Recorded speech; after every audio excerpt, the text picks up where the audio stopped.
दी print के YouTube channel को subscribe करें और ताज़ा अपडेट्स पाने के लिए बेल आइकन दबाएं।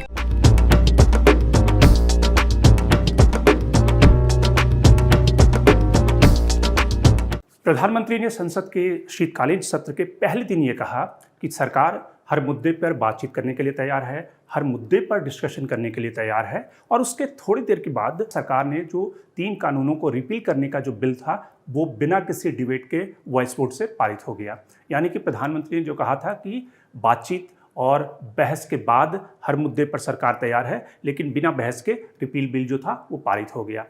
तो सरकार ने जो ये अपनी जो फ्लोर स्ट्रैटेजी अपनाई, इसके पीछे की गणित क्या थी? सरकार क्यों बहस से भाग रही थी, या सरकार को लगता था कि अगर ये बहस होगा तो सरकार को नुकसान होगा, क्योंकि जो विपक्षी दल है वो एमएसपी गारंटी के ऊपर ज़्यादा बल देंगे, अपनी बातें रखेंगे और सरकार के लिए floor of the house MSP guarantee के मुद्दे पर बिना कुछ कमिटमेंट किए पीछे हटना या बिना कुछ स्टेटमेंट दिए वो सरकार के लिए ज़्यादा डैमेजिंग होगा। तो सरकार ने वॉइस वोट से इसलिए पारित करा लिया। तो क्या है इसके पीछे की पॉलिटिक्स, हम बात करेंगे प्योर पॉलिटिक्स में। शुरुआत करते हैं। आपको याद होगा कि प्रधानमंत्री जब तीनों कानूनों को रिपील करने की घोषणा की थी मॉर्निंग ब्रॉडकास्ट में, उसके बाद एक तरह से बीजेपी को लग रहा था कि वेस्टर्न यूपी, खास करके पंजाब, जिन राज्यों में विधानसभा के चुनाव हैं वहाँ पर बीजेपी को नुकसान उठाना पड़ेगा और किसान लगातार 1 साल से डटे हुए हैं सरकार की उम्मीद के विपरीत, क्योंकि सरकार का जो इनिशियल असेसमेंट था उसमें सरकार को लगा था कि 2-4-6 महीने के बाद 11 राउंड की बातचीत के बाद किसान वापस हो जाएंगे, इतना लंबा आंदोलन चलेगा नहीं। लेकिन वो सरकार की सारी असेसमेंट को गलत साबित करते हुए किसान डटे रहे और सरकार को लगा कि अब तो चुनाव सामने है। जिस तरह से सिख कम्युनिटी के बीच में प्रधानमंत्री की इमेज इतनी डाइल्यूट हो गई है कि एक तरह से प्रधानमंत्री को वो विलन के तौर पे देखते हैं, तो सरकार को हिंदू सिख यूनिटी, सिखों के बीच में अपनी इमेज को बेहतर करने के लिए और ख़ास करके वेस्टर्न यूपी में जिस तरह से जाट किसान जो नाराज़ हैं उनको वापस अपने पेज पे लाने के लिए सरकार ने तीनों कानून को रिपील करने का इरादा दोहराया या प्रधानमंत्री ने इसकी घोषणा कर दी। लेकिन जब संसद का शीतकालीन सत्र हुआ तो उम्मीद ये की जानी चाहिए थी कि सरकार के लिए बेहतर फ्लोर स्ट्रैटेजी क्या होती। सरकार तीनों कानून को रिपील करने का जो विधेयक था इस पे चर्चा करा करके वो अपनी बात को सही ढंग से संसद के फ्लोर पे कहती और कहती कि किस तरह से प्रधानमंत्री ने एक जो कम्युनिटी जो सरकार से नाराज़ था उसकी इच्छाओं का सम्मान करते हुए अपने ही बनाए हुए कानून को रिपील कर दिया। ये बेहतर स्ट्रैटेजी होती, या फिर सरकार ने जो अभी स्ट्रैटेजी अपनाई है कि वॉइस वोट से बिना किसी चर्चा के सरकार ने विधेयक को पारित करा लिया, ये बेहतर स्ट्रैटेजी होती। अब दोनों के पीछे की गणित क्या है? देखिए, अपोजिशन पार्टियों को ये लग गया कि सरकार को तो हमने या कहें कि किसानों ने सरकार को घुटने पर ला दिया और सरकार को विधेयक को वापस लेना पड़ा, कानून को रिपील करना पड़ा। नेक्स्ट स्टेप क्या है? नेक्स्ट स्टेप है कि सरकार एमएसपी गारंटी का जो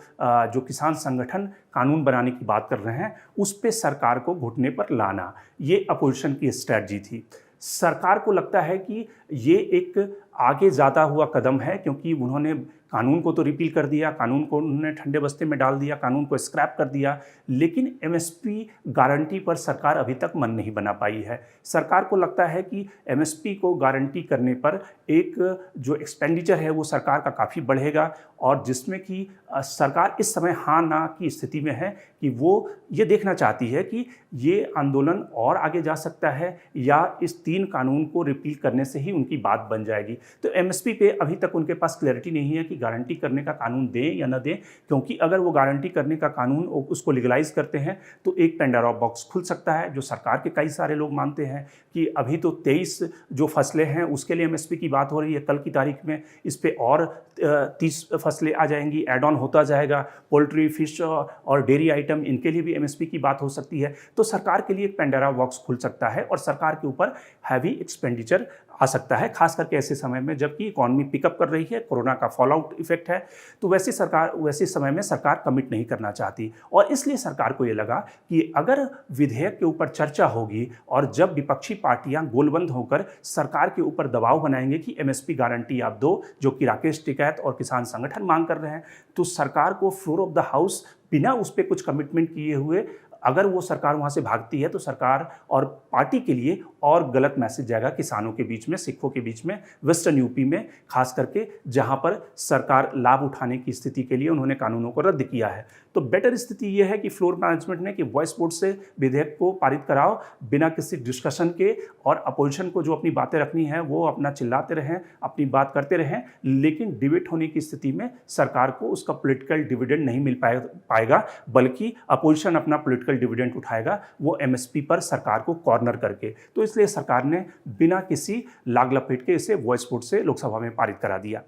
अब ये सवाल है कि अब बीजेपी की और सरकार की आने वाली स्ट्रैटेजी क्या होगी, क्योंकि आप देखें कि जिस तरह से कानून को रद्द किया गया है, पंजाब में एक तरह से सरकार के खिलाफ सेंटीमेंट है, बीजेपी के खिलाफ सेंटीमेंट है, क्योंकि अब तक पंजाब और हरियाणा में तो बीजेपी नेताओं को गांव में घुसने भी नहीं दिया जा रहा था। अब बीजेपी को लगता है कि थोड़ी सी उनकी विंडो खुलेगी अमरिंदर सिंह के बहाने, लेकिन वो क्या स्ट्रैटेजी कामयाब होगी? क्या जिस तरह से किसान संगठन बिना एमएसपी गारंटी के वापस जाने को तैयार नहीं है, क्या सरकार एक जो कमेटी बनाने की बात कर रही है उस कमेटी के कंस्टिट्यूट होने से बात बन जाएगी और किसान संगठनों को इंगेज करके सरकार अगले 2-3 महीने कम से कम जब तक चुनाव होता है तब तक अपनी गाड़ी खींच ले जाएगी? या फिर किसान संगठन ये समझ चुके हैं कि उन्होंने सरकार की गर्दन दबा दी है और यही समय है सरकार से बार्गेन करने का, और बिना यहाँ से अपना बुढ़िया बिस्तर बांधे हुए एमएसपी गारंटी पर सरकार को दबाते हुए